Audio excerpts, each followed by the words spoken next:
watch her. She's sleeping. First dog I ever had, I allowed on my couch, which is on an antibiotic for an ear infection, and it makes them thirsty. But so far she's been all right. I was afraid to leave her. Tomorrow I'm going to have somebody let her onto the bathroom. Okay, that's good. Did you see the northern lights last night? No, I live in the woods, and my daughter sent me pictures. Did you see it? Yes. Well, I was out wandering around the neighborhood with my dog, and and it's lots of trees in our neighborhood, and I'm like looking up, and I can see pink, but I can't see, And then Then my neighbor came out and said, they were walking around. He said, "Are you looking?" I said, "Yeah, I'm looking." He says, "Go down to the beach. The Narrow River is at the bottom of our neighborhood." So he said, "Go down here, then you can see it." So I'm looking. But I had to take the dog back in because he's not dog friendly. He's dog aggressive. So I had to take him back inside. By the time I got back, I did get some nice pictures, but they weren't as vibrant and some of them are. Yeah, some of them are. But they're really pretty. I never in my lifetime thought I would ever see that, I know. I missed it. I almost got in the car to drive down towards the beach, but that was the first time I'd seen it, so it was pretty cool. The only other thing I want to ask you is water. Not allowed. Okay, that's going to be tough. Okay, really strict. Okay. Okay, are we doing go over anything? Huh? She's going to the bathroom. Yeah. Hand. Do you want to go over anything? I don't think so. I think You good? I'm okay, yeah. I'm going to go to the first one. Okay. Do you have the time?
Check this out.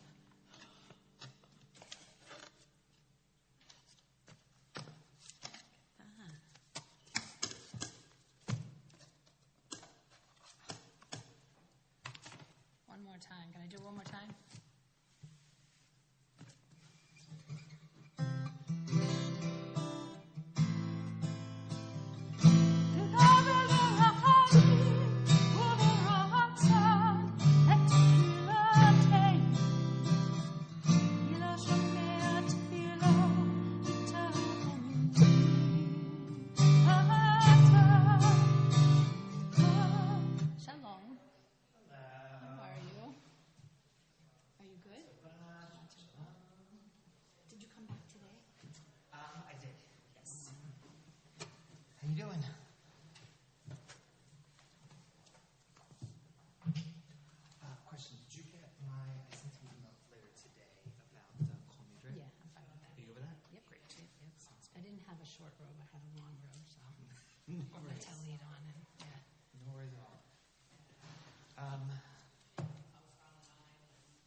you're doing Yale, correct? Yes. Okay.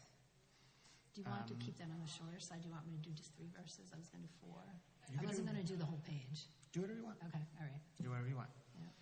And then the other one you're doing Shema Kolenu, right? And then Kaddish Shalem. Correct. Okay. And for the opening the ark. Nice. So. What do you mean open the ark? No. So see, we take out the Torah, only 2 Torahs, and we do Or Zarua 3 repetitions, and then Bishiva, Hebrew once and English once. Okay. Is that what you? Yeah, I'll chant the Bishiva Shalala if you want. Sure, that sounds great. And you'll do the English. I'll do the English. Okay. Yeah. Are you going to do Or Zarua? No, I don't know if I don't think they're going to do it. No. She might. We have to ask Angela. If she's doing Or Zarua? I don't know if she is or not. Okay. Yeah. All right. Sounds good. I wasn't trying to step on anybody's toes. No, Tomorrow. I have a question for tomorrow. Yes. This one, this Chatzi Kaddish. Yeah. I'm assuming it's Musaf, the Yeah, holiday Musaf. melody. That's correct. Yeah. Do you want me to do it? Sure. You Sounds sure? good. Yeah, absolutely. Okay. Yeah. All right. That sounds great.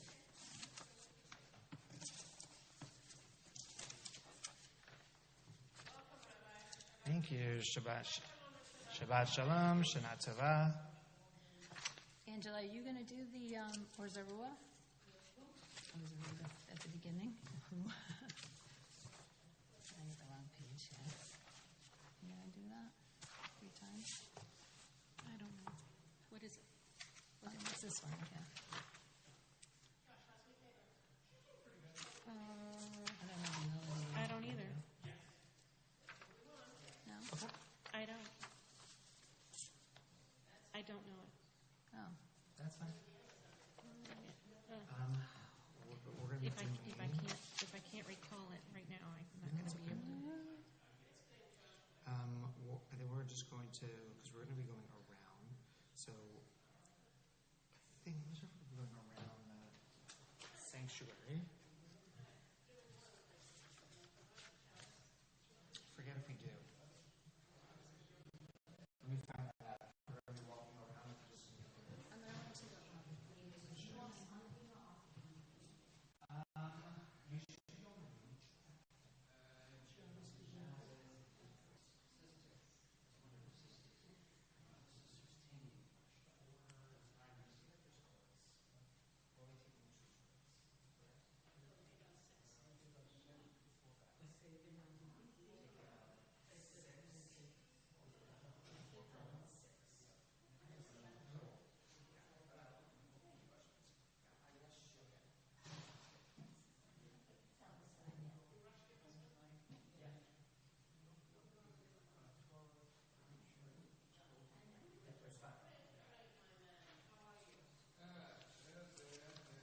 So we are, we're going to be walking around with all 6 terms, and then we come to be 2. So during that time that we do all 6, I could either do like Or Zarua as I'm kind of going around, or we could just do a different niggun, a different tune, different melody or something like that. I got rid of last year's. I threw them out today.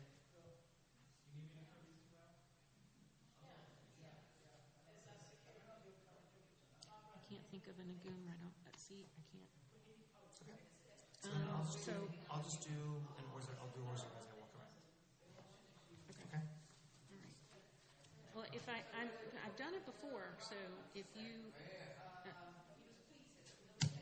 What do you mean? You've done it with Zarua before? Yeah, I just can't recall it right now. Oh, that's okay. Did you recall them yet? In the next 10 minutes? It's a crapshoot.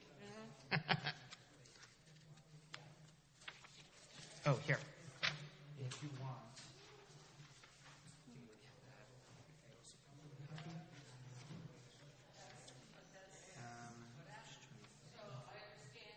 So Denise, we changed it the first time. Okay. Yep. And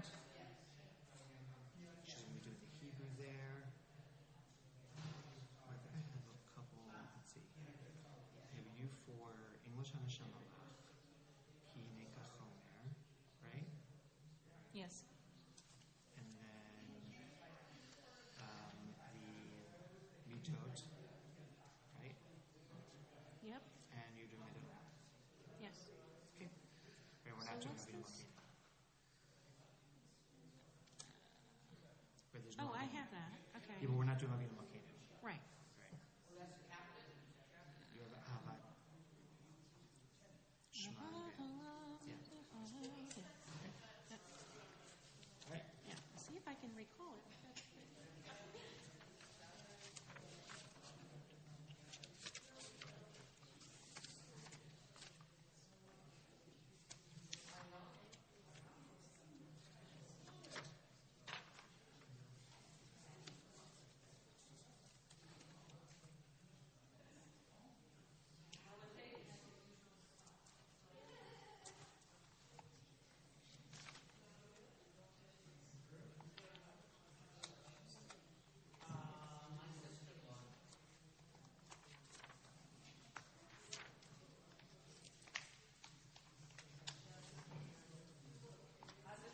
Hello. I'm doing good.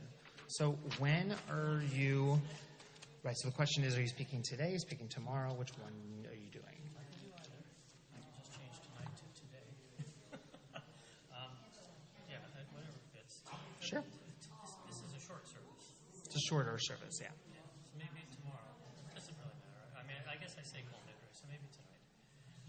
Okay. I'll do it tonight. But I was going to just make announcements right afterwards, so I don't have to come up separately after. Sure. Well, so I guess my question is: do you want to do you want to do the appeal at the end? That's fine. Okay. Sounds good. So we'll do it at the end. After. Right. We'll do it after Moore's Kaddish, right before I don't allow. All right. Sounds good.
Shana Tov, everyone. Shabbat Shalom. We're going to be getting ourselves started very shortly, so if we can, please find a way to your seats.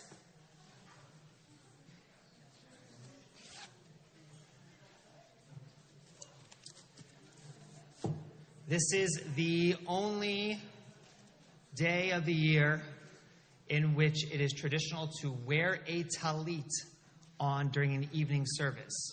Often we do not wear a talit during an evening service because during the evening you can't really see each other that well. The tzitzit are not able to be seen. But you know what? I always cut down that funny given the fact that we have light and we can see things. So this is the one service of the year where it actually makes sense. So you can all, if you have a talit, take this opportunity to place the talit upon you as we offer the blessing for the talit, which can be found in your machzor.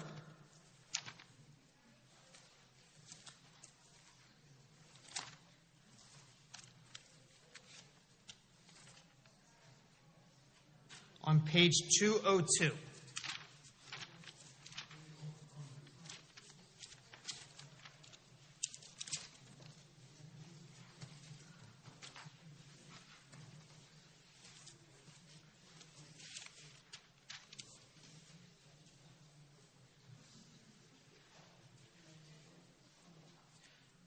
We'll recite the blessing together.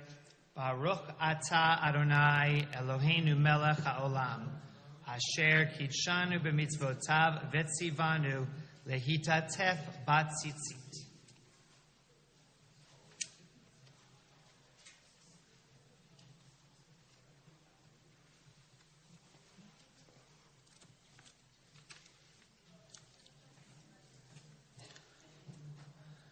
So just to give a quick reminder as to our run of show for tonight for Kol Nidrei, in just a few minutes I'm going to be asking for those members of our congregation who are going to help take out 6 of the Torahs from the Ark.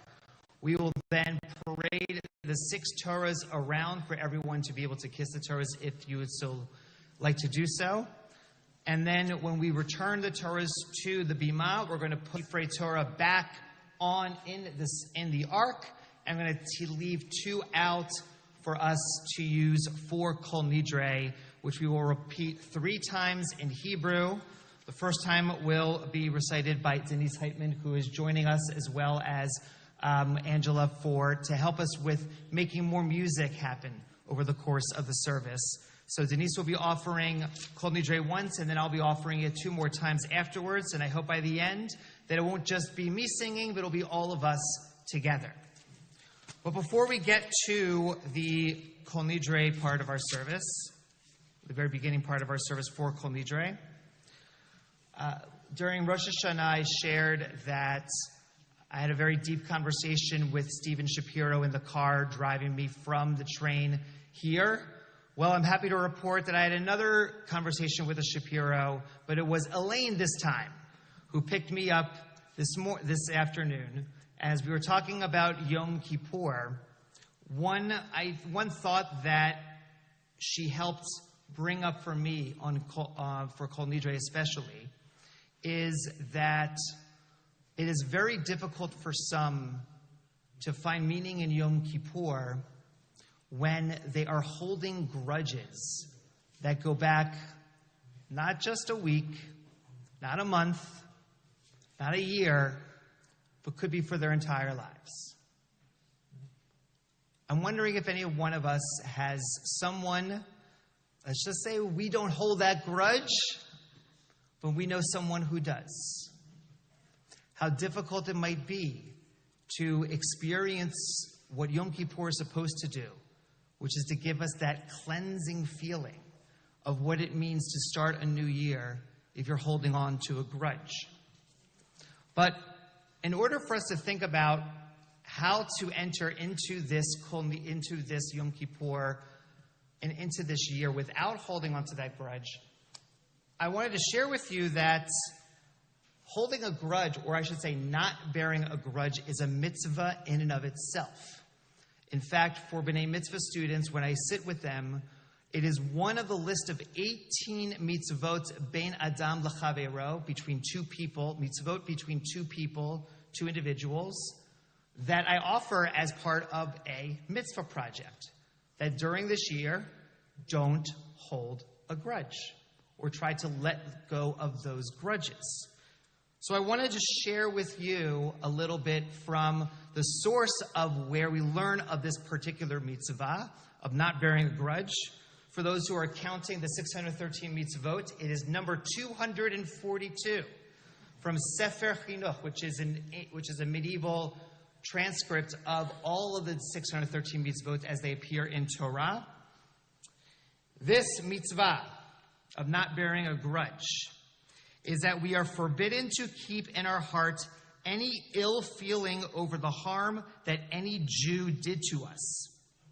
Even if we should resolve not to repay him in kind for his deeds, the mere remembrance of his sin in the heart was forbidden. Hence it was stated in Leviticus, in Vayikra, chapter 19, verse 18, Velo titor, you shall not bear a grudge. What I find fascinating about that line is, we may not necessarily want to repay the Jew in kind for holding that grudge against us, but it's even the mere thought of it, even the mere holding of it, that leads us to sin. And I think that there's something very powerful in that as we lead into the Kol Nidrei part of our Yom Kippur service. Because we often talk about Yom Kippur, a day of atonement, of atoning for our sins, and yet we spend little time focusing on how to deal with other people's sins. Or in particular, other people's sins that they commit against us. How do we deal with that? Well, if the primary focus of Yom Kippur is to ask for forgiveness, how can we ask for forgiveness from someone who we're waiting for them to ask forgiveness from us? How do we do that? How do we deal with that? So what I'd like to offer is the following. Right before we're about to do Kol Nidrei, which, by the way, Kol Nidrei is a fascinating non-prayer. It is a legal statement basically saying that all vows, all things that I promised from last year to this year and from this year to next year are totally null and void. So that promise I made to myself that I'm not going to have that extra piece of chocolate cake last night, it doesn't matter anymore because Kol Nidrei is coming. But right before we get to Kol Nidrei, right before we say I'm going to begin this period of cleansing myself, of not holding those grudges, of asking for forgiveness, what I'd like you to do is, either if it's to a person sitting next to you who maybe you've done something wrong to them, or maybe you're holding some sort of grudge that they don't even necessarily know about, or if it's something within your own heart, that you haven't had a chance to offer forgiveness, even spiritually speaking, to somebody who may not be here today. Maybe it's someone for whom has passed away, who we haven't spoken to in a while in our own hearts. Someone who means a lot, but we haven't told them how much they mean to us because it's hard to talk with them. Let's start this moment, whether it's asking specifically for forgiveness or, and this is the big thing having to do with how to not bear a grudge, give that person, even if they're not sitting here, the space to not ask us for forgiveness. Give them the space that they may not be able to do it. They may not be able to ask for forgiveness from us. That doesn't mean that I have to re-enter a relationship with them. But it does mean that I have to let go of that grudge that I hold because of them. I'm giving them the grace that they don't have to apologize to me, because me holding on to that need to apologize to me is holding me back from being cleansed on this Yom Kippur. So whether it's taking this moment to ask for forgiveness, again, whether it's to somebody sitting next to you, or just to somebody who is not here, or to just take this moment and to be able to let go of that grudge, even if just for tonight. Let's take that moment right now.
With our hearts open to that feeling of being refreshed, by letting go of our grudges, by asking for forgiveness, let us turn now to page 204.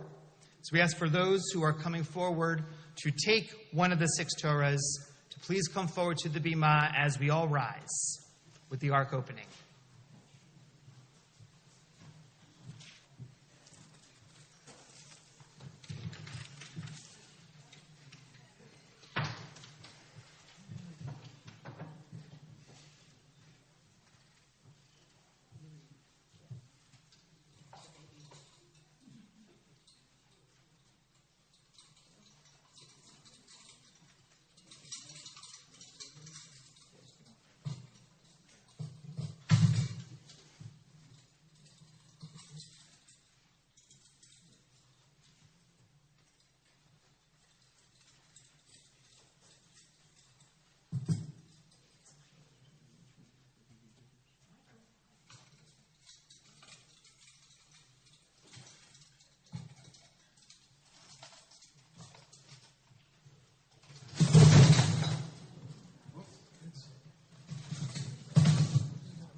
I think that Torah was asking to be held.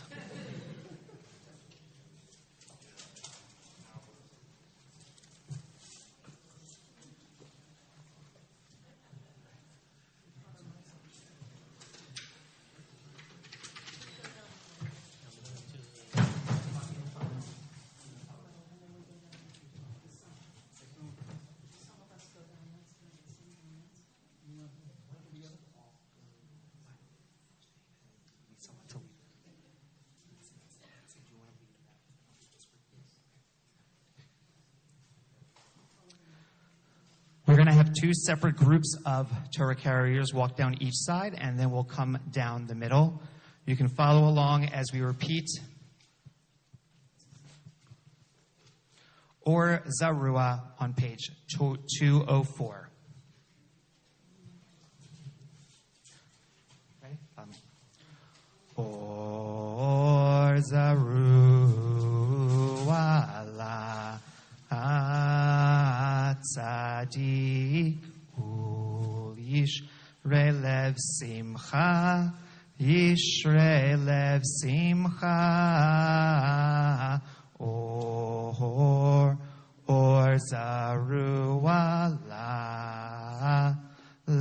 tzadik Yishrei lev simcha, Yishrei lev simcha, Or zarua la tzadik Ul Yishrei lev simcha, Or zarua la tzadik Ul Yishrei lev simcha, Or zarua la tzadik Ul Yishrei lev simcha, Or zarua la tzadik Ul Yishrei lev simcha, Or zarua la tzadik Ul Yishrei lev simcha.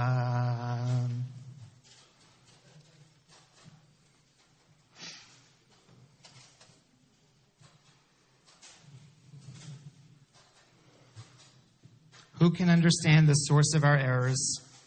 Cleanse me of secret faults, and restrain your servant from willful sins. May they not control me. Then shall I be innocent of wrongdoing, wholly clear of transgression. May the words of my mouth and the meditations of my heart be acceptable to you, Adonai, my rock and my redeemer. Light is sown for the righteous, and joy for those whose hearts are true. Shiva Shel Mala on the right-hand side of page 204. Shiva Shel Mala, Shiva Shel Mata, Adat Makom Yadat Hakal, Anu Matiri Laitpalel, Im Haviyani.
Kol Nidrei to be found on page 205.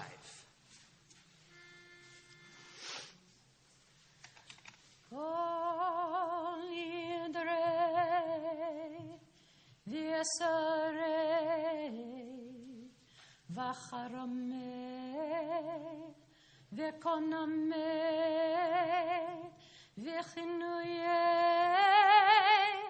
v'kinusei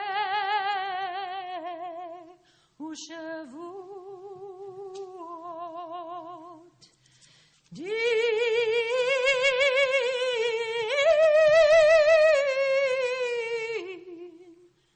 dana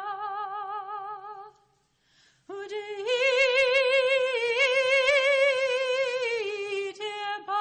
tebana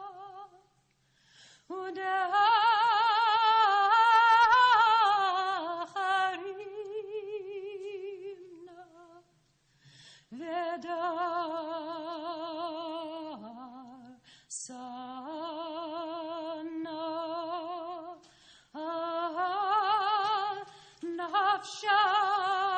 nafshatana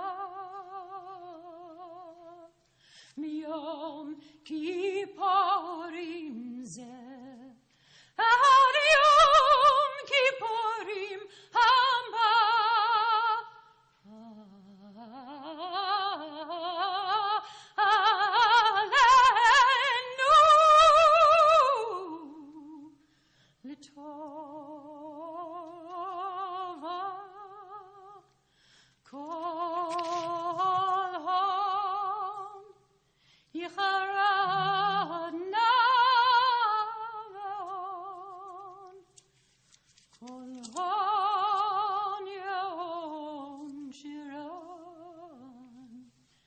שביקים, שביתים, ותלין ומוטלים, לשירים ולקיימים נדרנה, יעני נראה, ויסרנה לסרט, ושבועתה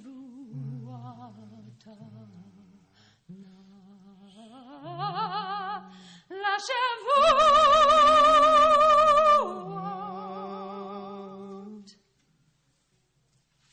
Kol Nidrei v'esarei v'charamei v'konamei v'chinuyei v'kinusei u'shavuot dindarna udishtabana ולאחרימנה ודיאסנה על נפשתנה מיום כיפורים זה עד יום כיפורים הבא עלינו לטובה כולהון איחרת נבהון כהון יהון שרן שוויקין שוויתין בתהלין ומבוטלין לשרירין ולקיימין נדרנה לנדרי ואסרנה לאסרי ושבועתנה לשבועות. Join in together. Kol Nidrei v'esarei v'charamei v'konamei v'chinuyei v'kinusei u'shavuot dindarna udishtabana uda'acharimna v'diasarna al nafshatana miyom kippurim zeh ad yom kippurim haba aleinu letova kulhon icharat nabehon kulhon yehon sharan shevikin shevitin betelin umvutalin lasheririn velakayamin nidrana laniderei va'esarana la'esarei ushevuatana la'shevuot. V'nislach. V'nislach l'chol adat b'nei Yisrael ולגר hagar betocham, ki lechol ha'am bishgaga. The left-hand side of the page. The entire congregation of the people of Israel shall be forgiven, as well as the stranger who dwells among them, for all have erred. Slach na lavon ha'amazeh kegodel chastecha v'chasher nasata la'am hazeh mimitzrayim ve'ad hena v'sham ne'emar Vayomer Adonai salachti kidvarecha Vayomer Adonai salachti kidvarecha Vayomer Adonai salachti kidvarecha. Just like the blessing at the bottom of the page, the Shehechianu.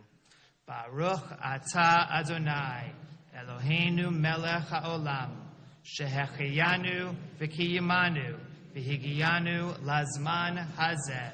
And in the English on the left-hand side, Baruch atah Adonai, our God, ruler of time and space, for granting us life, for sustaining us, and for bringing us to this moment.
May be seated for a brief moment. Page 205.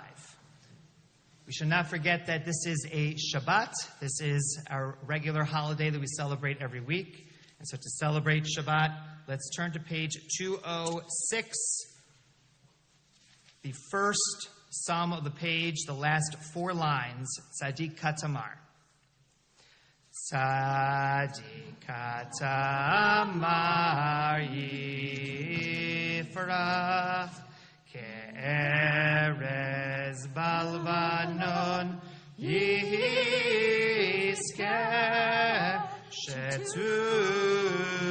Shetulim Bebeit Adonai Bechatzrot Eloheinu Yafrichu Od Yenugun Beseva Deshenim Verananim Yehu Lehagid Ki Ashar Adonai Suri Velo Avlatabo. All those in mourning or observing Yortzeit, please rise for the Mourner's Kaddish, page 247 in Hebrew or English transliteration. Yitzkadal v'yitzkadash shemeh rabba amen. V'yoma divara kiruteh v'yamelich malchuteh. V'chayechon u'vyomechon u'chayeh dechol Beit Yisrael. Ba'agala u'bizman kari v'imru amen. Yehei shmeh rabba mevorach le'olam olameh omayah. Yitzbarach v'yishtabach v'yitzpa'ar v'yitzromam v'yitznaseh. V'yitzadar v'yitzaleh v'yitzalal shemei d'kudsha b'richu. Le'ela min kol berchata v'shirata. tushbechata v'nechamata, da'amiran bi'olma v'imru, amen. Yehi shlama rabba min shemaya, v'chayim aleinu v'al kol Yisrael v'imru, amen. Oseh shalom imromav, hu ya'aseh shalom, aleinu v'al kol Yisrael v'imru, amen. Please rise as we'll begin our Mari service for this evening of Kol Nidrei. Please, page 207, please rise for the Baruch. Baruch et Adonai Hamevorach. Baruch Adonai Hamevorach Leolam. Baruch Adonai Hamevorach Leolam Va'ed. May be seated as we continue to the end of page 207.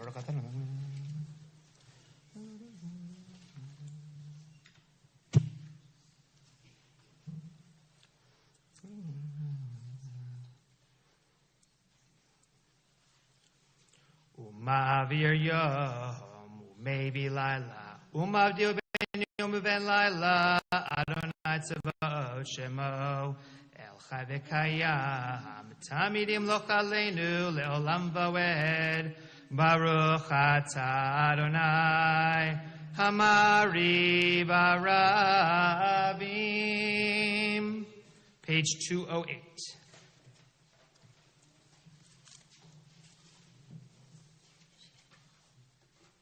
Jamie, are you going to come up?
Vatecha teser mimenu leolamim. Baruch atah Adonai ohev amo Yisrael. Shema Yisrael Adonai Eloheinu Adonai Echad. Baruch Shem Kevod Malchuto Leolam Va'ed. Ve'ahavta et Adonai Elohecha b'chol levavcha u'b'chol nafshecha u'b'chol meyodecha ve'hayu hadvarim ha'ele asher anochi mitzavecha hayom al levavecha, veshinantam levanecha, vedibartavam, beshivtecha beveitecha, uvelechtecha vaderech, uvshochbecha uvkumecha, ukshartam liyot al yadecha, vehayu letotafot beinenecha, uktabtam al mezuzot beitecha, uvisharecha. Continue the private meditations to the middle of page 209.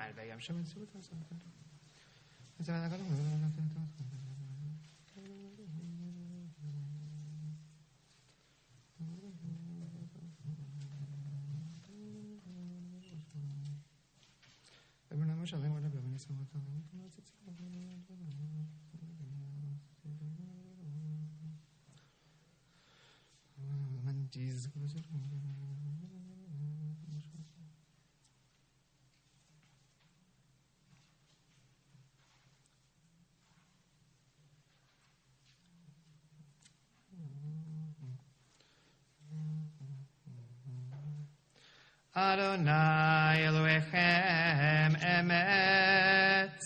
We'll pick it up in the middle of page 210. The first red arrow, Umalchuto.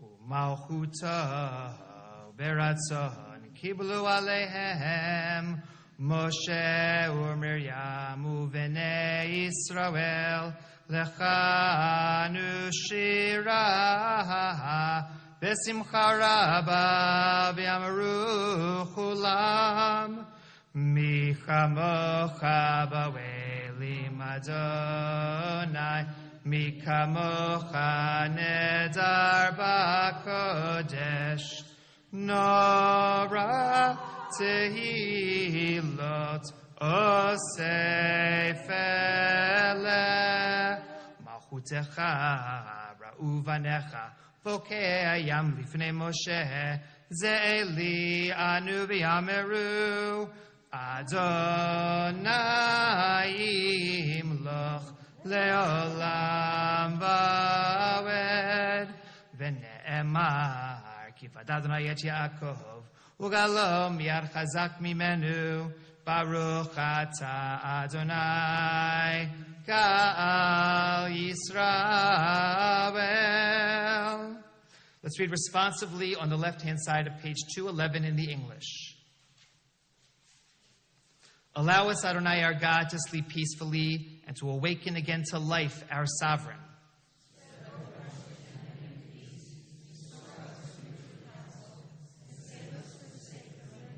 Shield us, remove from us enemies and pestilence, sword, starvation, and sorrow, and remove the evil forces that surround us.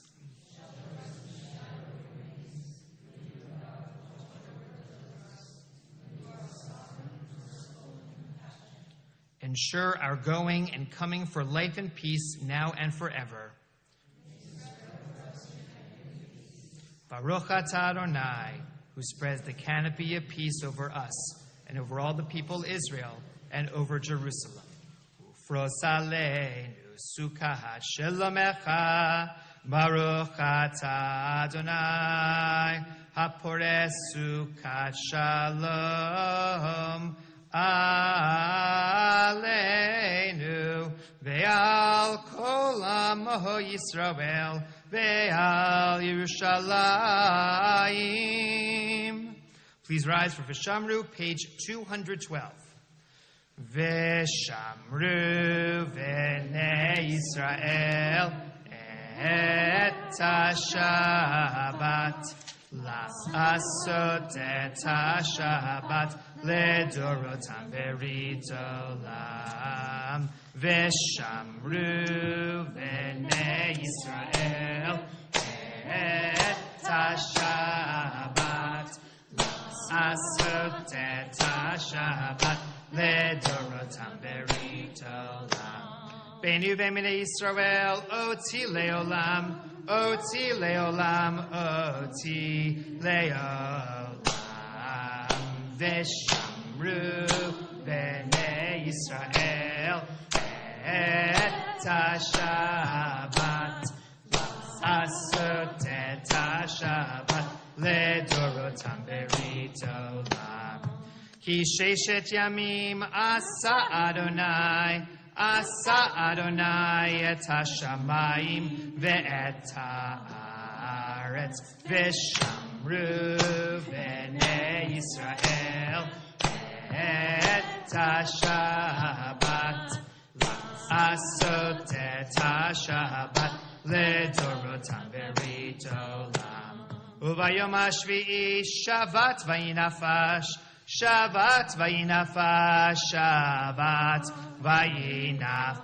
Shabbos, everyone. V'shamru b'nei Yisrael et ha-Shabbat la'asot et ha-Shabbat ledorotam berit olam. Reading the English on the left-hand side for Yom Kippur. For on this day atonement shall be made for you to purify you from all your transgressions.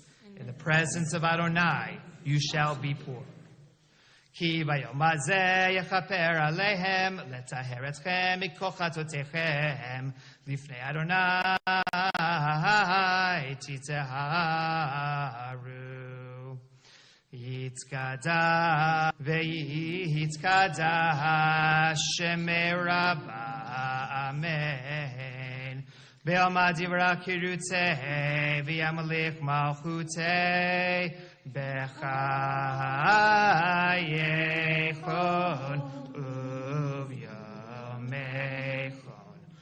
uv'chayei dechol beit Yisrael bagala uvizman karib ve'imeru amen. Yehi shmeh rabba mevorach le'olam olam me'ol maya yitzbarach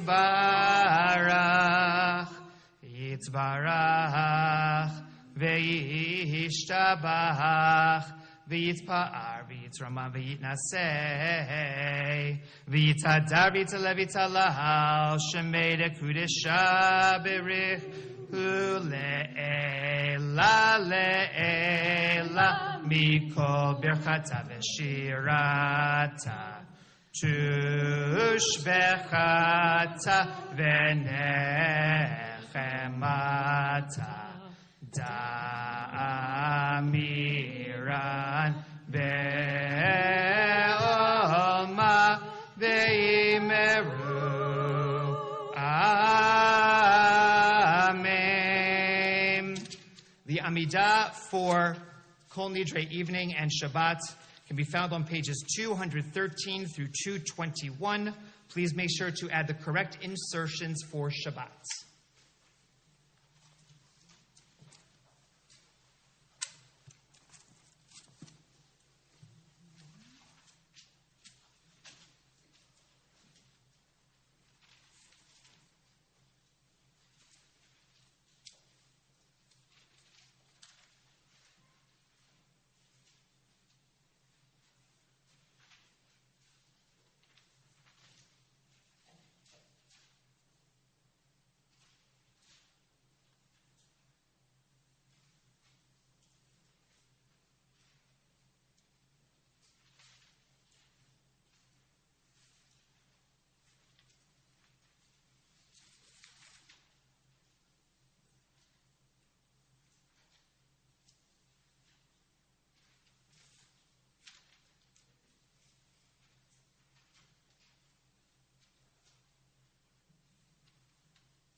Chulu hashamayim v'haaretz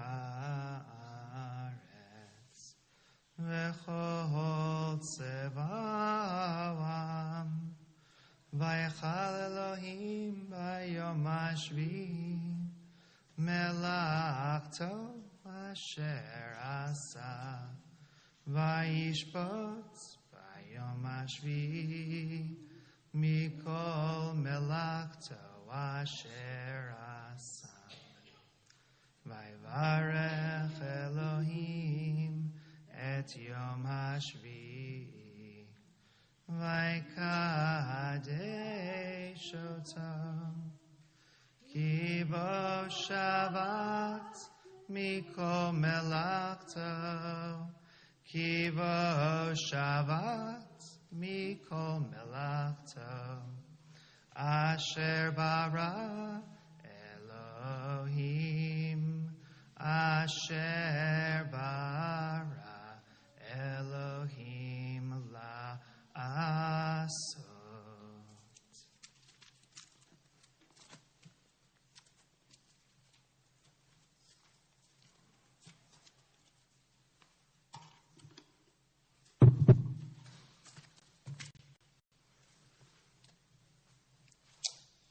Shabbat Shalom.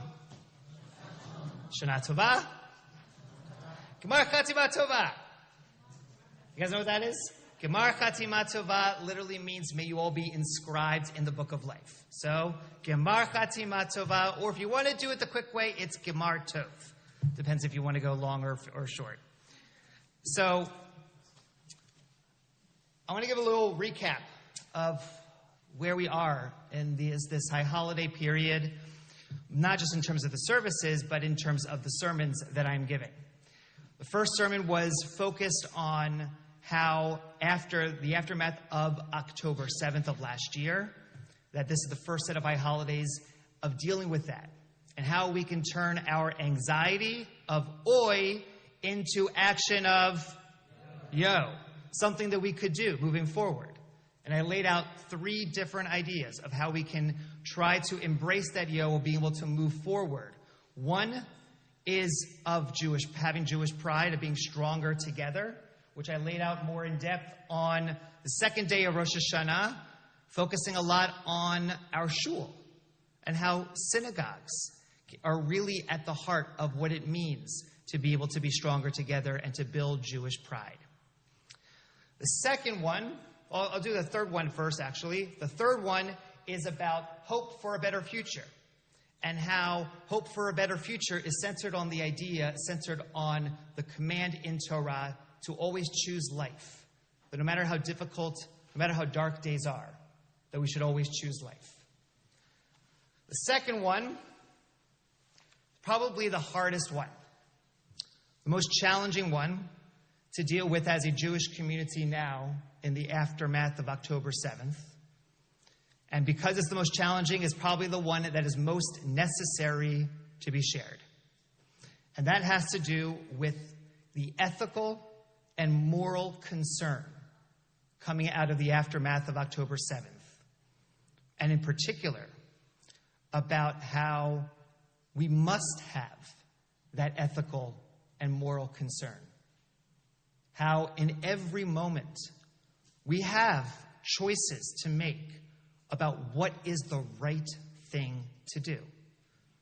Yom Kippur is a time in which we are supposed to cleanse ourselves of all of the challenges we've accumulated, all of that stuff that's gone on us from the past year.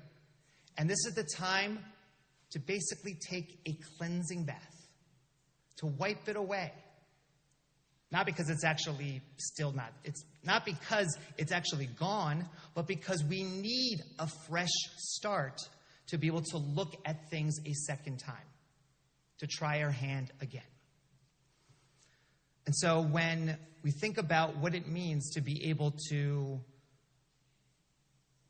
look into the future and to be cleansed in a way where we can be able to make the right choice, the right set of choices into the upcoming year, I think it's important that we address the ethical and moral concerns that come out of the aftermath of October 7th.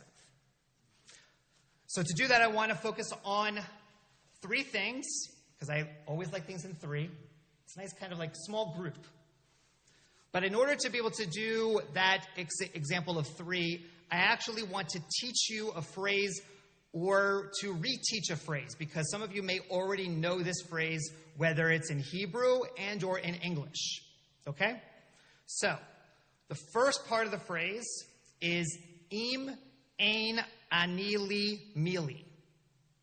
If I am not for myself, who will be for me? That's number one. The second one is uchshe'ani le'atzmi ma'ani.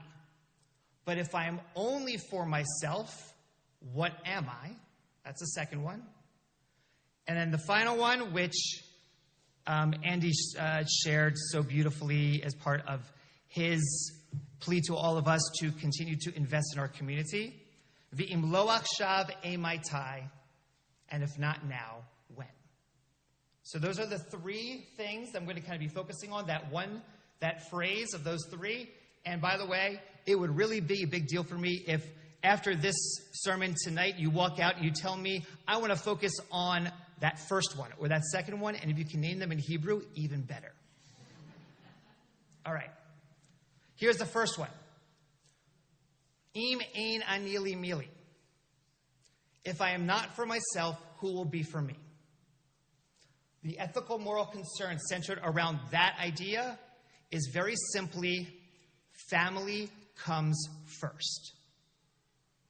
Family comes first.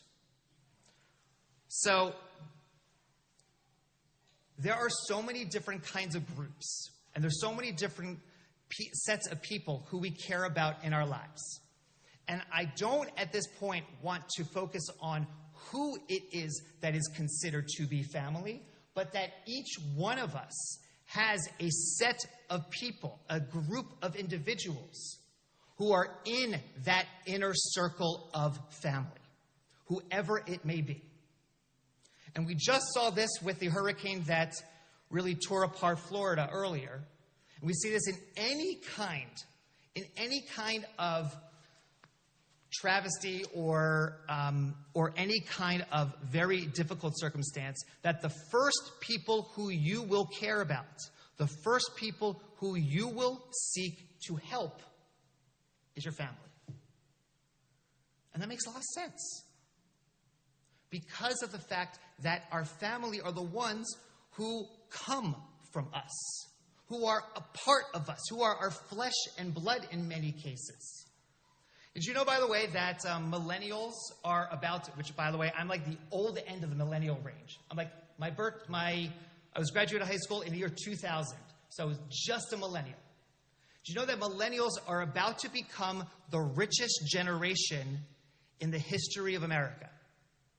Are about to be. I know, we're not. But we're about to be. It's not from hard work. It's not from new programs to get people going in their jobs. It comes from inheritance. They will become the richest generation in history because the previous generation will be passing along their wealth to family. Now, we could have a long conversation about, is that the right thing to do? But I'm not Warren Buffett, so I'm not going to be here to talk about that, whether or not you're supposed to give money to family.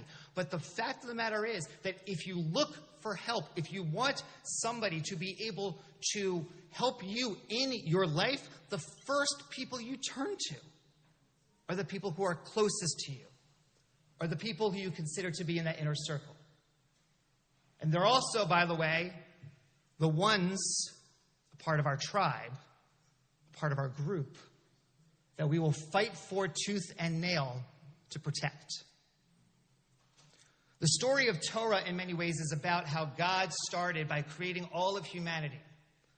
And then eventually, long and short of it, ended up saying that the best way for me to be able to make an impact on the world is to create a specific tribe who will be my people, which is eventually the tribe of Abraham, leading eventually to the Jewish people. Now, by the way, that's not just necessarily talking about just the Jewish people. In Islam as well, there is a saying that God created tribes so that people can know one another. The notion of tribes is simply about expanding that idea of who is in and who is out when it comes to family, so that when it comes to our ethical and moral concern, certain people will get it first. Because we have a limited number of resources, limited amount of time, and a limited amount of how it is that we can give back. And so we start with our family, especially because, im ein anili, if I don't help my family, mili, who's going to help them? Who's going to deal with the fact that my son maybe have a difficulty being able to deal with his temper? That never happens, by the way. Who's going to be able to help me be able to afford where I want to be able to live so that I can be able to give my kids the best opportunity to live? Really? It's about the fact that there are certain people who have that responsibility, and they're the ones who are closest to us. And so we're supposed to care about them a little bit more than others. Rashi, who is a great French commentator, if you know any one Jewish commentator from the medieval period, know Rashi. He looks at a verse in Torah that speaks to what we may think of as a concern, an ethical moral concern for all people. Ve'ahavta l'reacha kamocha. The idea of love your neighbor as yourself. Who here's heard of that before? Love your neighbor as yourself, right? Sounds like it's for everybody? He says no. Ve'ahavta l'reacha kamocha means love your fellow Jew. The Jew is your neighbor. Meaning talking about the family, who it is that we're supposed to be caring about so much. If you're paying close attention to my talk on on not grudging, or not holding a grudge earlier on, I hinted at that there so you could pick it up right now. I said specifically, as it's actually written in Sefer HaChinuch, that you're not to hold a grudge against a fellow Jew. It's not necessarily talking about it when it comes to other folks, when it comes to people of other nations. And what that means is that the first job of a Jew is to take care of other Jews. And what's more is that the ethical and moral concern within the soul of a Jew is, from this perspective, to take care of their fellow Jews. Kol Yisrael arevim zeh bazeh. All of Israel is responsible for each other, but I think that's really to say, Kol Yisrael anachnu b'mishpacha echad. We're all part of this one big family. And in fact, this idea of how we are supposed to care for our own in many ways, for who our family is, also speaks to an ancient Greek idea of justice. That the ancient Greek idea of justice was simply to help your friends and harm your enemies. Help your friends and harm your enemies. However, that idea, taken to its natural conclusion, leads some, like an Israeli politician who I shall not name, to say in a conference in Israel just a couple of months ago that it might be just and moral to starve 2 million Gazans. It might be just and moral to starve people to death. Help your friends, harm your enemies. Take care of your fellow Jews. Of course, who's going to care for us? But the question is, if we only care for ourselves, u'she'ani le'atzmi, what do we become? Ma'ani. That leads to the second piece I want to focus on today. If we are the ones who are supposed to take care of ourselves because family does come first, that makes a lot of sense. But if that's who we only care about, if we have blinders on to only focus on the people who are in our inner circle, we will harm many, many others without thinking about the consequences of that particular action.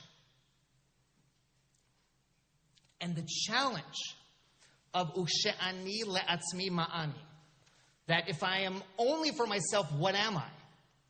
Is that while it is very important to be connected to fellow Jews, we also have to remember that it's important to be a mensch. Moses Mendelssohn, who was a great German thinker, he was a Jew who entered into the world of philosophy. He lived at the same time as Immanuel Kant, if anybody knows who Kant is. And he had a number of Christian friends. He was one of the first Jews in Germany, really, to actually have Christian friends, because at that time, Jews and Christians were really separated from one another. Right? They were really only dealing with their families. He was one of the first ones to cross over, especially in the intellectual world. And he spent a lot of his time actually defending Judaism against those who wanted to convert him. His magnum opus, known as Jerusalem, is a book about how Judaism is a revealed religion in the sense that the actual laws can be understood from the perspective of reason. And since it is able to be reasonable, it is able to be understood by others in the world, therefore it is truth. He wasn't saying, God gave us a Torah, nah. He wasn't doing that. He was saying that our Torah teaches us key ideas of what it means to be a good person. But he found it very difficult to deal with the fact that they just wanted to talk to him as a Christian to a Jew. He couldn't get out of that binary between the two. To the point that in his book, he actually said to one of his Christian friends, Gotthold Lessig, if I got that name right, who was a very dear friend, but also tried to convert him, because that's what friends do, I guess. He said to him, Gotthold, sometimes I wish that you would not talk to me as a Christian talks to a Jew, but that you would talk to me as a mensch. Because now you have to know you're German. You know what the word mensch means? A human being. Literally, a human being. To be a mensch, which we have kind of held on to as the core value of what it means to be a good Jew, is really at its core to be a decent person. To just be a good person. That's what it means to be a mensch. To be able to go out into the world and to deal with all of the challenges, the political challenges, the life challenges, the economic challenges that we have, and to realize that we are not better than others. Or as it says in Masechet Sanhedrin in the Talmud, what makes you think that your blood is redder than mine? You get that? What makes you think that your blood is redder than mine? Your blood is just as red as my blood is, because that's what we share as human beings. And what that is also playing off of is the idea that the way in which our family is passed on, the way in which we care for the generations that come afterwards, is through our bloodlines, is through transferring our genetics from generation to generation. To the point that if you actually look at that particular phrase that I'm talking about, Ushe'ani le'atzmi ma'ani, le'atzmi, for myself, for my sake, the root of it actually means my bones. So you could translate that verse as, and if I am just for my own bones, if I am just for my own flesh, if I'm just for the people who look like me, if I'm just for the people who seems like I'm in their crowd, what am I? I'm not a mensch. One of my favorite stories in Midrash is that when the Israelites were crossing the Red Sea, or after they crossed the Red Sea and they were singing at the Red Sea, that the angels were singing because the Israelites are finally freed from the Egyptians. And then they turned to God. You know what God was doing? God was crying. The angels went to God and said, God, why are you crying? Your people are free. My children, they're dying. And so I'm crying for them. We can be proud of the fact, and we can support the fact that we want our people to be free, and we can cry when others are harmed in the process. We don't have to lose our Jewishness, our Jewish identity, in order to be a mensch. That gets me to my last point. If it was Imeina Nili Mili, if I'm not for myself, who will be for me, which is family first. Second part, Ushe'ani le'atzmi ma'ani, if I'm only for myself, what am I? Which is to be a mensch. The final one is V'im lo akshav ematai. If not now, when? Which is a simple way of saying we have to take action.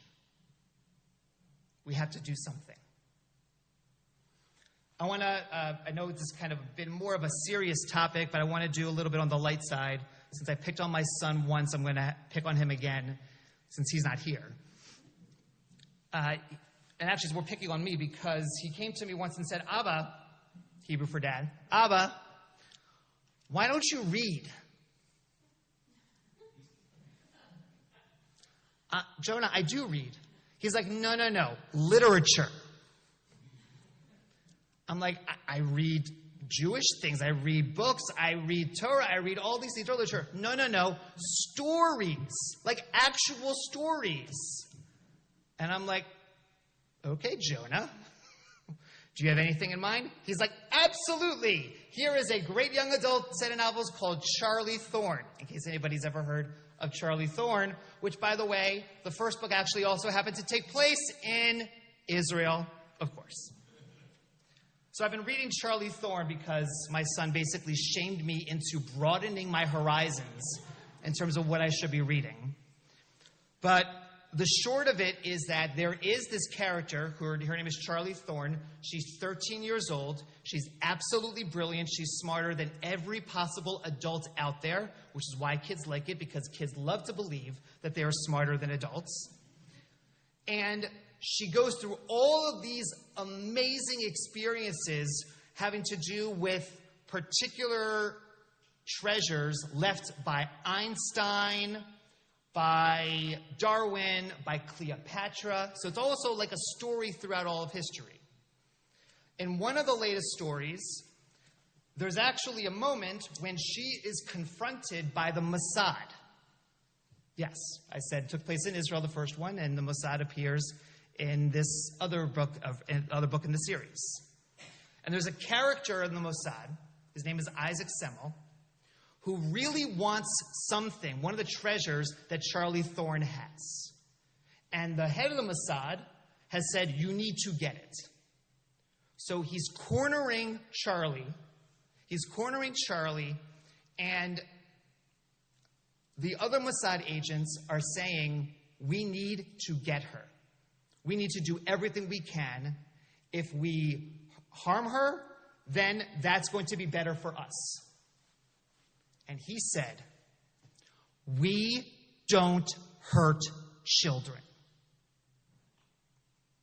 We don't hurt children.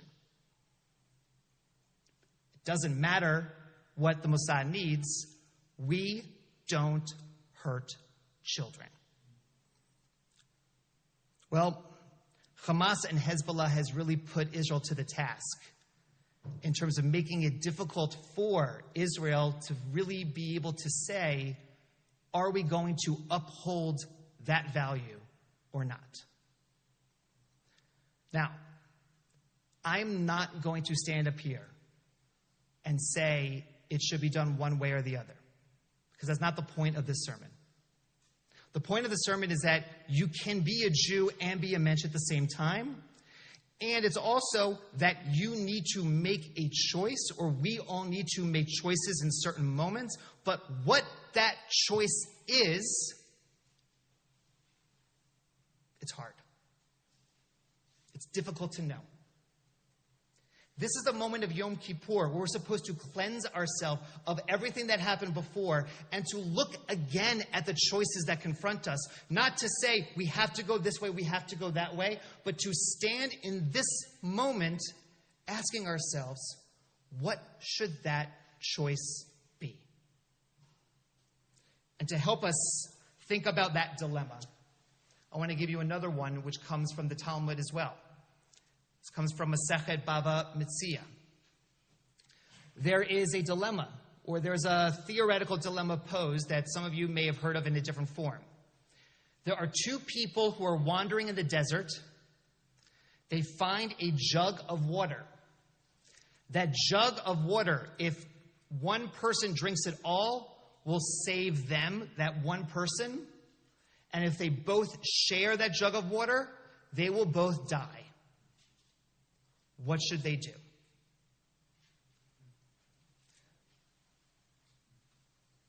What's fascinating about the Gemara, so fascinating, is that this is how it answers the question.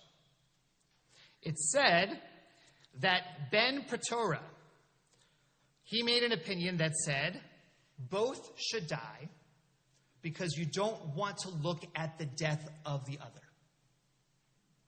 That way, you know that you were not the cause of somebody else to die by virtue of you taking the water. So allow yourselves to both be killed, or to both just die.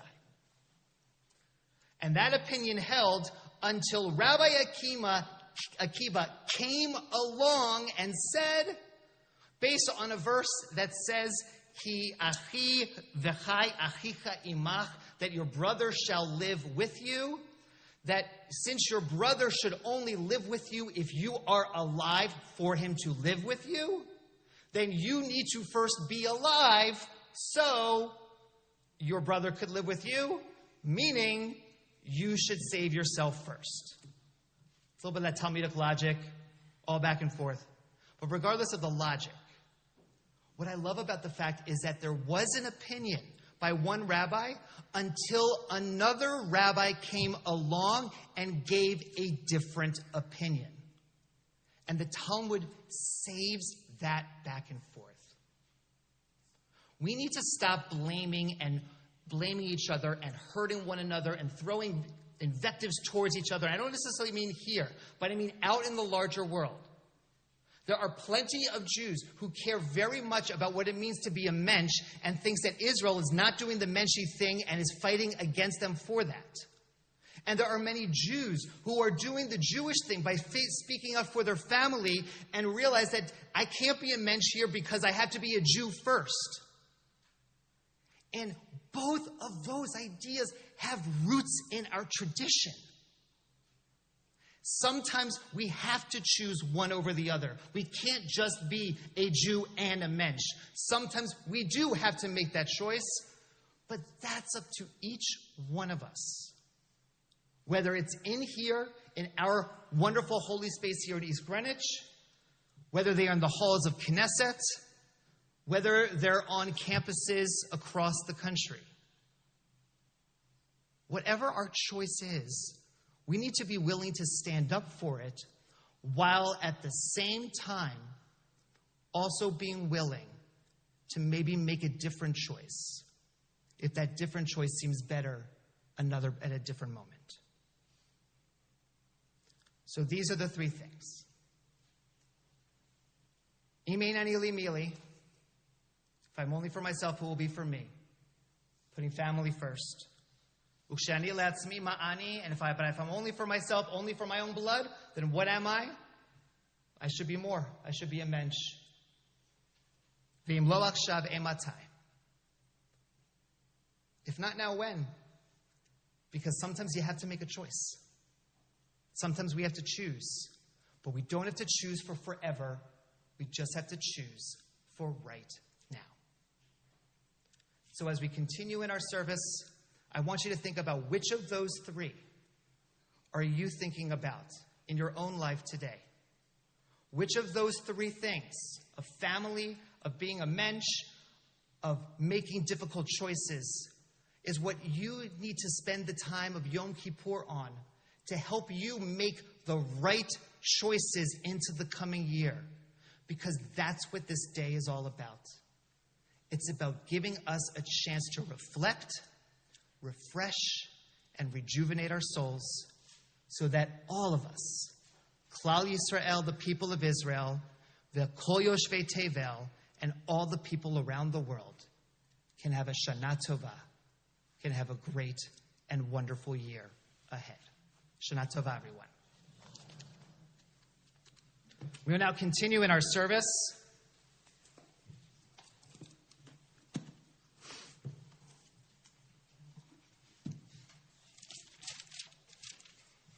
With Ya'aleh, page 223. We'll start with the first few lines in the Hebrew, and then we will offer some of the English responsive readings on the left-hand side of the page. I don't know if you know this melody. You might. I was going to do 4 verses, and hopefully by the 4th one you'll join in.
Reading the English on the left-hand side.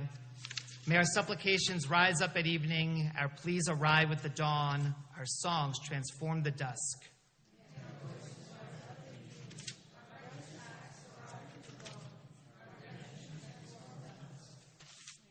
May our suffering rise up at evening, our forgiveness arrive with the dawn, our purity transform the dusk.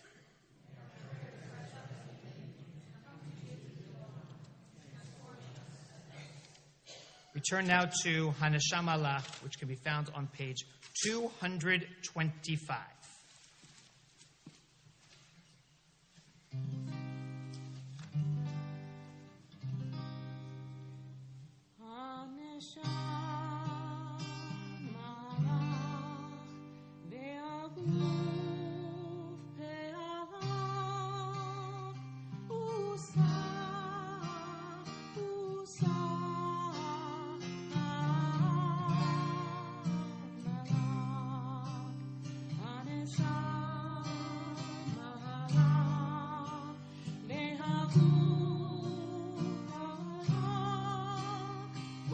Usa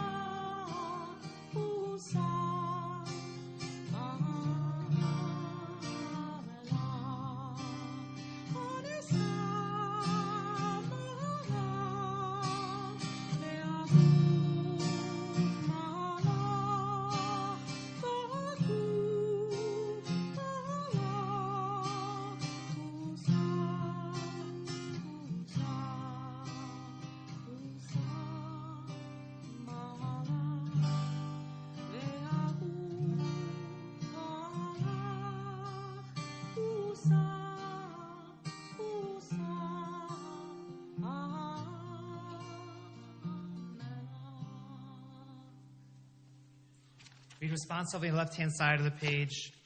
We come before you relying on who you are.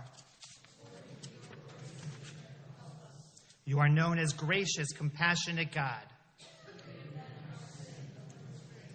Your way is to be patient with sinners, not only with the righteous. That is the source of our praise for you.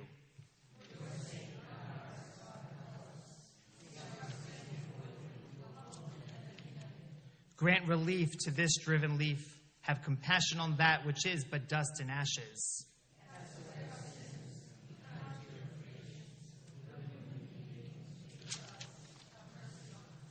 Page 226, towards the end of the page, the 13 attributes of mercy.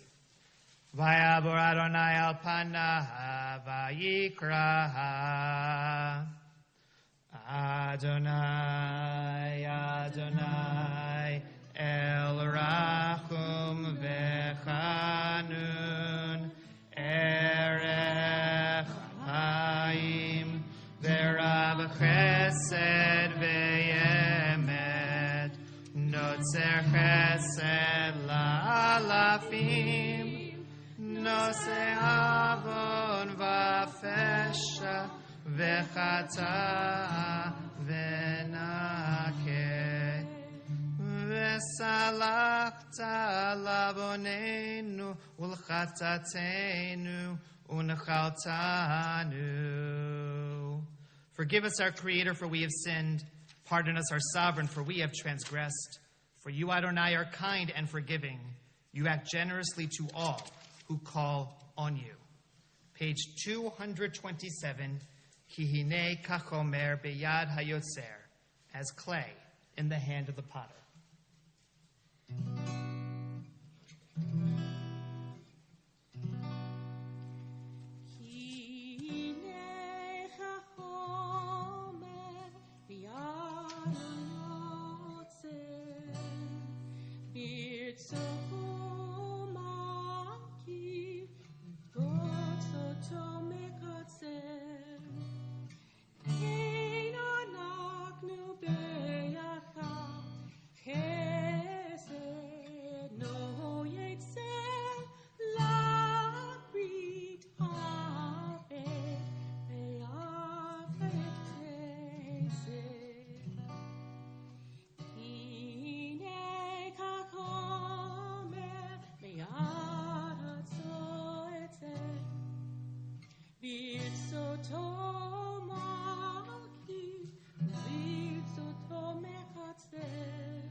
Beginning the third paragraph on the left-hand side of page 227, let's read responsively. As iron in the hand of the blacksmith who forges or withdraws it at will, so are we in your hands, support of the poor. As the helm in the hand of the sailor who holds the course or abandons it at will, so are we in your hand, good and forgiving God. As glass in the hand of the glazier who shapes or melts it at will, so are we in your hand, pardoner of sin and transgression. As cloth in the hand of the draper who drapes or twists it at will, so are we in your hand, righteous God. As silver in the hand of the smelter who alloys or refines it at will, so are we in your hand, healer of wounds.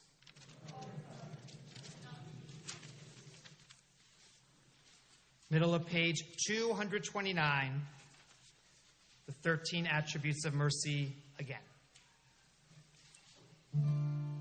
Adonai, Adonai, El Rachum v'chanun, erech apayim, v'rach chesed v'emet, noseh chesed la'arachim, noseh avon v'afesha, v'chatah v'nahet. V'salachta lavoneinu l'chatatenu u'nechaltanu. Slach lanu avinu ki chatanu mechal lanu malkenu ki fashanu. Ki ata Adonai tov v'salach v'rab chesed lechol korecha. Turn out ahead to page 233 for Shema Kolenu. Please rise as the ark is opened.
Let's read responsively on the left-hand side of the page.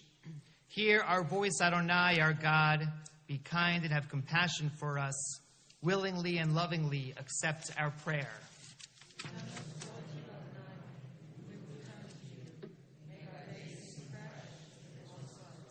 Do not cast us away from you. Take not your holy presence from us.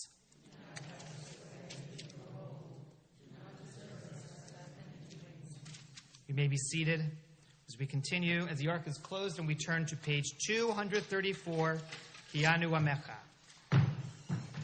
Eloheinu v'levoteinu v'imoteinu, selach lanu mecha lanu, kaper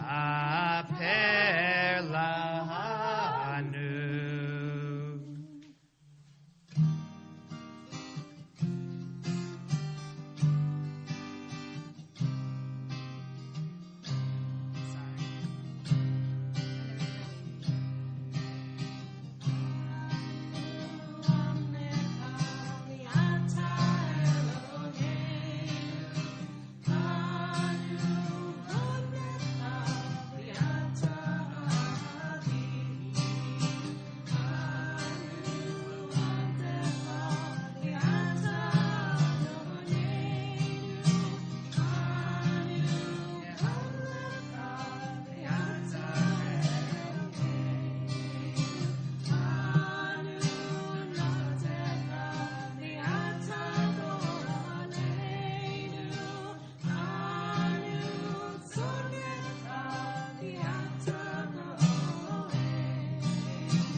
Our God and God of our ancestors, hear our prayer. Do not ignore our plea. Our God and God of our ancestors, we are neither so insolent nor so obstinate as to claim in your presence that we are righteous without sin. For we, like our ancestors who came before us, have sinned. Please rise, if you will. Page 235 for the short confession, the Ashamnu. Ay, ay, ay, ay, ay, ay, ay, ay, ay, ay, Ashamnu, Baganu, Gazalnu, Dibarnu Dofi. Ay, ay, ay, ay, ay, ay, ay, ay, ay, ay, ay. Hevinu, Vehirshanu, Zanu, Hamasnu, Tafalnu Sheker. Ay, ay, ay, ay, ay, ay, ay, ay, ay, ay, ay. Ya'atznu ra, Kizavnu, Latznu, Maranu, Niatznu, Sararnu, Avinu, Pashanu, Sararnu, Kishinu Oreb. Ay, ay, ay, ay, ay, ay, ay, ay, ay, ay, Rashanu, Shichatnu, Tiavnu, Ta'inu, Titanu. We have turned from your goodly laws and commandments, but it has not profited us. Surely you are in the right with respect to all that comes upon us, for you have acted faithfully, but we have been in the wrong. Please turn to page 236, 5 lines from the bottom of the page, letter Hey. Uvechen yihiratzon lefanecha, Adonai Eloheinu v'levateinu v'imoteinu, shetislach lanu al kol chatzoteinu, v'timcha lanu al kol avonotenu, u'tkaper lanu al kol peshaenu. Al chet shekatanu lefanecha, be'ones u'ratzon 237. Ve'al chet shekatanu lefanecha, be'umetzaleh. We read the first paragraph in Sound Devotion. Al chet shekatanu lefanecha,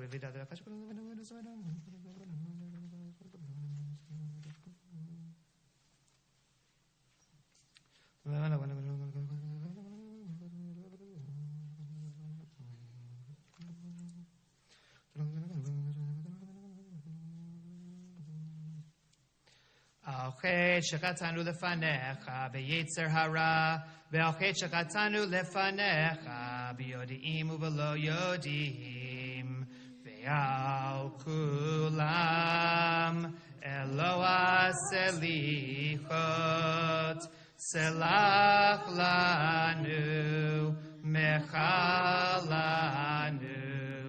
kaper lanu. Responsively, bottom of 237 to the top of 238. We have sinned against you through denial and deceit. We have sinned against you by taking bribes, We have sinned against you by clever cynicism. and we have sinned against you by speaking ill of others. We have sinned against you by the way we do business. We have sinned against you in our eating and drinking, We have sinned against you by greed and oppressive interest. and we have sinned against you through arrogance. We have sinned against you in everyday conversation. We have sinned against you through conspiratorial glances, We have sinned against you through condescension. and we have sinned against you through stubbornness. For all these sins, forgiving God, forgive us, pardon us, grant us atonement. Ve'al kulam Eloah selichot, selach lanu, mechalanu, kaper lanu.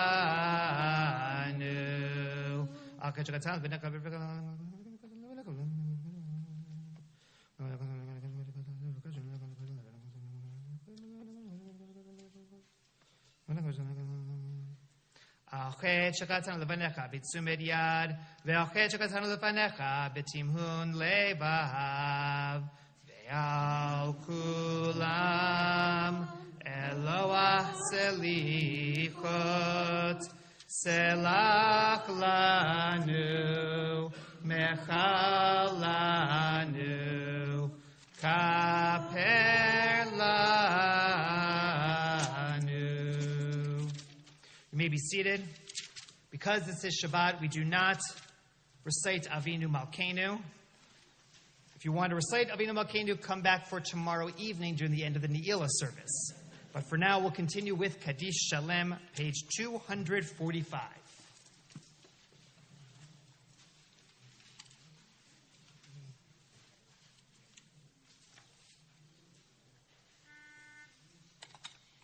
יתגדל ויקדש שמי רבה, בעלמא דברכותי וימליך מלכותי, וחייכון ויומכון, וחיי כל בית ישראל, בגלה ובזמן קריב, ויאמרו אמן.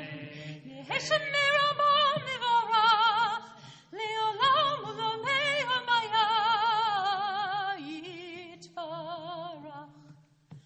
יתברך וישתבח ויתפאר ויתרומם ויתנשא ויתהדר ויתעלה ויתעלה שמי דקודשא בריחו.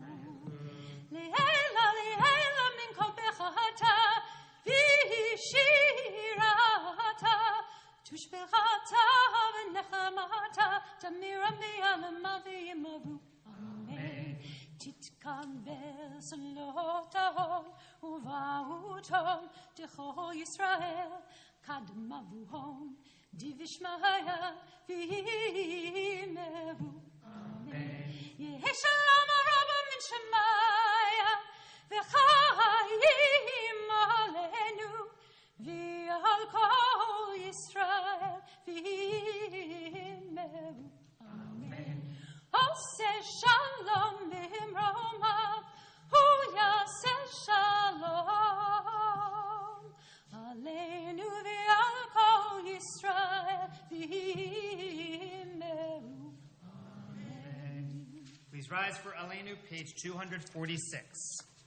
Aleinu l'shabeach ladon hakol, לתת גדולה ליוסף ראשית, שלא עשנו כגויי הארץ, ולא שמנו כמשפחות האדמה, לא שם חלקנו כהם, וגורלנו ככל המונם, ואנחנו קוראים ומשתחווים ומודים לפני מלך מלכי המלכים הקדוש ברוך הוא, שהוא נוטה שמיים ויוסר הארץ, ומושב יקרו בשמיים ממעל, ושכינתו זו בגובה מרומים. הוא אלוהינו אין עוד, אמת מלכנו אפס זולתו, כך כתוב בתורתו. וידעת היום והשבות אל לבביך, כי אדוני הוא האלוהים בשמיים ממעל, ועל הארץ מתחת אין עוד. לא כנגע בלך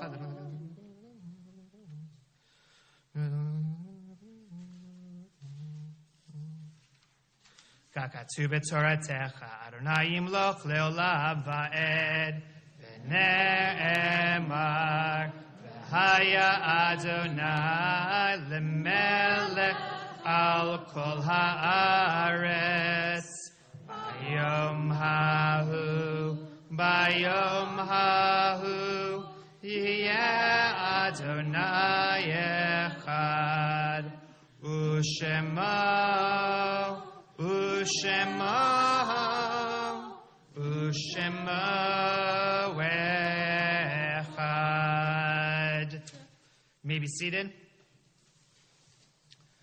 We take this opportunity, as we do every Friday night of Shabbat, to recall with love and sadness and fondness those whose yortzites we observe today and into the coming week. Rose Gildenberger, Maurice Grossman, Minnie Rogan, Irene Talon, and Susan Abby Wellis. All those in mourning, you may rise. All those observing yortzeit, you may rise. And all those who feel called to say Kaddish for someone who needs Kaddish said for them, you may rise as well for the mourner's Kaddish, to be found on page 247 in Hebrew or English transliteration. Yitzkadal ve'yitzkadash shemeh rabba amen. Bi'alma divara kirutei bi'amalich malchutei. V'chayechon v'yomechon v'chayei dechol Beit Yisrael. Ba'agala u'bizman kari v'imru amen.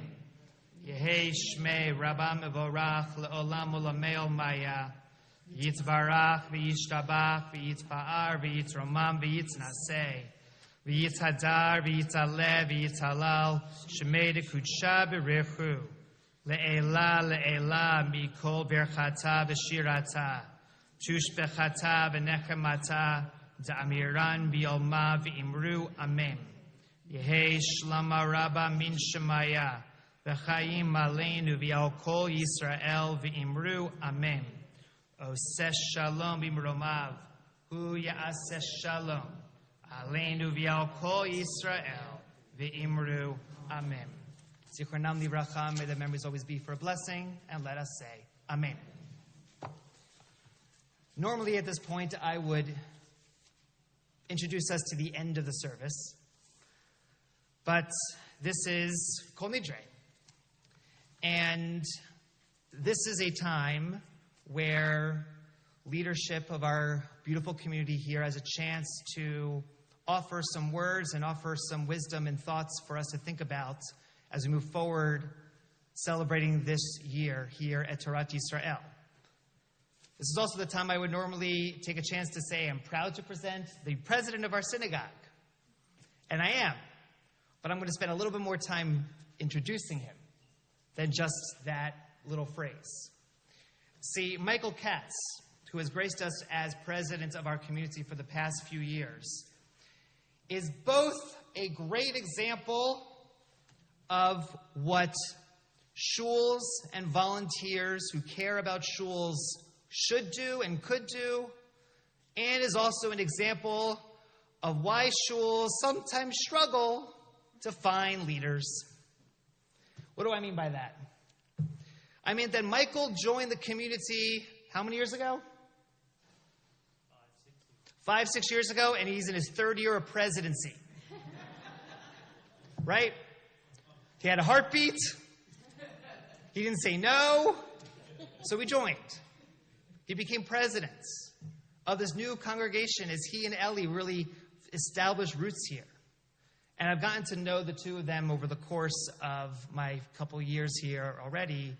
And what I can say is that they care so much about their fellow Jews, and they care so much about being good mensches. And that they try to bring that heart that they have in their own lives to share it here, because they also know that there's a bunch of really good people who are here. And as Michael has, in many ways, learned the ropes of what it means to be a leader here, he's also taking charge of bringing his own voice to bear as a leader in our community. And so it gives me great pleasure to introduce Michael Katz, the president of Torat Yisrael, to offer his Kol Nidrei address to us tonight. Is it hot in here, or is it just me?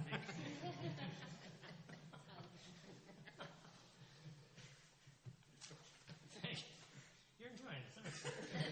Very much so. You have to see, the rabbi gives such inspiring sermons that you have to see the notes he has. A couple of lines to just remind him of a few high points, and the rest of it is just extemporaneous. It's a real gift. It's fabulous. We're so lucky to have that. I unfortunately do not have that gift. And this Kol Nidrei was a very interesting one. I started out by saying it's not easy for me to stand before you this evening to make a Kol Nidrei appeal. You know that's coming. I mean, this year, I really had a much harder time deciding what to say for a couple of reasons. If you recall, on the first day of Rosh Hashanah, Rabbi Sachs really so eloquently spoke about the critical importance of Torat Yisrael. He touched on it again tonight, especially in these times, and how it embodies the spirit of the first temple in Jerusalem here in East Greenwich and serves the many disparate needs of really a very diverse congregation, a wonderfully diverse, inclusive congregation. And that was followed by Andy Scholes, who reminded us that the story of our temple has roots that go back just over a century, if you really follow it all the way back.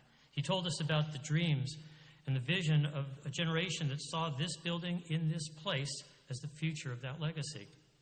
And he presented us with an inspirational challenge to ensure that that legacy can continue for another century and beyond. And so I was asking, well, what's left for me to say? And so I thought, well, you heard Andy talk about the capital campaign, how we are looking to raise an amount of money to retire the mortgage on this building as soon as possible. That's the goal. It'll take time, though, to raise those funds. He put out a very tough challenge, I think, achievable, but a tough challenge to match a certain amount of money. I think it was $100,000 by the end of January. But I'm here to talk about the Kol Nidrei pledge. We all have our cards, hopefully. I think I put mine in the basket. If you haven't, please do so. And the Kol Nidrei pledge is a little different because it goes to support our immediate operational needs. If you've ever attended one of our annual meetings and looking at this audience, I think most of you, maybe all of you have, then you know that these dollars are an integral part of our annual budget. So I'm only going to say tonight that whether you can afford $18 or $1,800 or any amount, please make that commitment this evening. Of course, it's Shabbat, so you actually can't act on that commitment until next week. But, and as was the case last year, your contribution will be matched dollar for dollar. So please be generous and take advantage of that match. Last year, in my appeal, I did speak about the warm, welcoming community that Ellie and I have found since moving here to Rhode Island. A place where we really do feel at home, where we have built meaningful relationships and where we've made friends. And for people who've moved around a lot, we don't have a lot of friends, I can tell you. But we, like you, and again, I'm looking at this audience, so maybe I'm speaking to the wrong people, but I realize that most of you here, you are committed, as we are, to seeing this congregation thrive. So I want to remind you, especially at this time, when you've been asked to answer a Kol Nidrei appeal and to donate to a capital campaign, that there are other ways that you can help to support the synagogue by donating your time and your skills. You know, and many of you are on that board, that we have a very hardworking board, members devoted to sustaining our synagogue, but we can always use more help. And that help doesn't have to be a year-long time commitment or a 3-year-long time commitment or longer. It can be as brief as just coming here this coming Monday at 10 a.m. to help raise the sukkah. One time. On the first day of Rosh Hashanah, Andrew pointed out that Jonathan Viner, who actually isn't here this evening, I don't think, offered his ideas for a new idea, a design for our permanent ark here. If you haven't seen it, if you go out here to your right, you'll see his ideas. Very generous donation of his time. That ark will be the centerpiece of our campaign to maintain Torat Yisrael, and it'll be a beautiful symbol of our dedication to sustaining our Judaism and this Jewish community. I have to mention, and I don't think they're here, just as an example. So here's somebody who gave his time for one idea, which is very generous and will be something we can all be proud of. I'll mention two others, Lori Rush and Valerie Hartman this year. They're relatively new members. They've chosen to serve on the board for a whole year. And they're organizing a broader programming agenda that will not only appeal to our members, but hopefully they're looking to appeal to people outside the community. I think now more than ever, it's important for Torat Yisrael to be a part of the wider community of East Greenwich and the Jewish community at large. It doesn't pay, I don't think, to be as insular as sometimes we tend to get. So these are just a few examples of people who have chosen to support our community with their time. I have a particular ask tonight. Over the past few years, the board has discussed the benefits of creating a marketing campaign. We're always talking about where there are events in Providence, where Jewish organizations are highlighted, and we don't have materials to bring, and we just meet people and we say we're from Torat Yisrael and it's a wonderful place and you should join. But we could really use some help with some marketing campaign materials and some just strategy for marketing. So I'll put it out there tonight that if any of you here have experience with creating those materials or organizing such a campaign, we could really use your help. You can either talk to me after the service or reach out to the office and they'll get in touch with me. Are you volunteering? I see life there. Okay, we'll leave it at that. But that's an ask for tonight. So in my monthly bulletin messages, I've asked for people to let the board know about things that we can do, activities that are interesting to you and the like. We are trying to make this the most engaging community that it can be for everyone. And I don't know if it surprises anybody, but after doing this on and off every so often for a couple of years, no one's ever contacted me to say, I really like this program or I'm really interested in this. But I'm going to ask you again to think about that because please let us know and we will take that and do the best we can to make it a more engaging place for you. Let's see. I'm almost done here. Well, what I say, while the times are challenging in our changing world, is also, I think, an exciting time of opportunity, and I look forward to working with all of you in the future on this really important mission of maintaining Torat Yisrael for our children, for ourselves, and for future generations. And I'll just leave you with a wish that you all be sealed in the book of life for a year of health, happiness, and peace. Shabbat Shalom. I'm actually going to just take a little time for some trivia. We have a busy time ahead of us, right? If you've looked at the bulletin, I'm sure you all have, and the calendar. I just want to remind people. So again, Monday, the 14th at 10 a.m., we'll be putting up the sukkah if anybody can help. It'll just make it a much more enjoyable experience. Tomorrow morning services will start at 9 a.m. The children's service starts at 10:15. And remember, there's the afternoon service at 4:45. And that will have a Havdalah service, and there'll be a break the fast. And are we having our community shofar blast tomorrow? Please, if you have a shofar, bring it. And the rabbi, you have shofars for the kids? And we'll have shofars for kids. It'll be fun. Simchat Torah in 2 weeks on Friday, October 25th. Come and learn how to shake the lulav if you haven't learned that already with the rabbi. That's at 5 o'clock. There's a free family dinner at 5:30, and services will start at 6:30.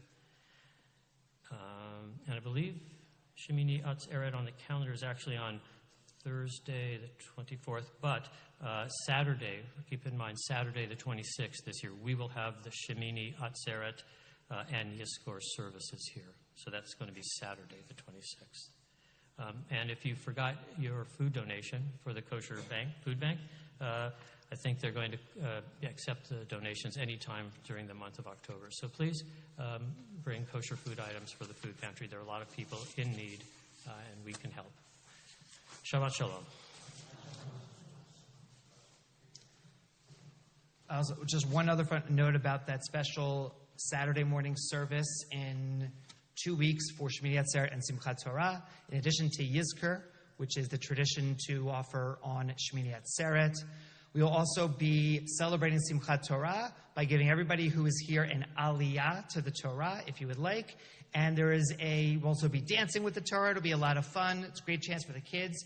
Plus, there is a tradition to have a little l'chaim of something that you can have as a way to celebrate having an aliyah. So as we begin the fast tonight, I am really looking forward to sharing a l'chaim with you on that Saturday to celebrate the end of the high holiday period. But now let's simply end our Friday night Kol Nidrei service now with Adon Olam, which can be found on page 249. Towards the end of it, I will be going to the back in order to be able to greet you all, to wish you a Shana Tova U'Metuka, a happy and a healthy new year.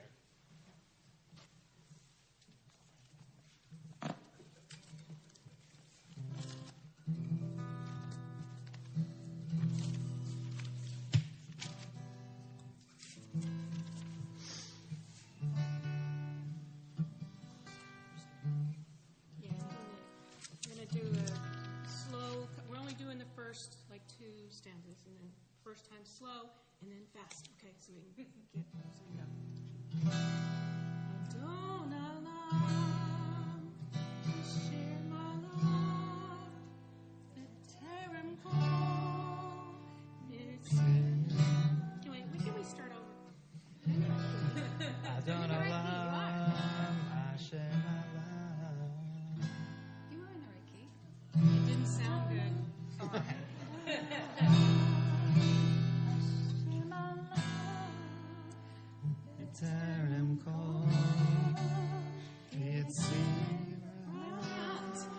I'm following chords somebody gave me. So we're trying to get. What do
Kol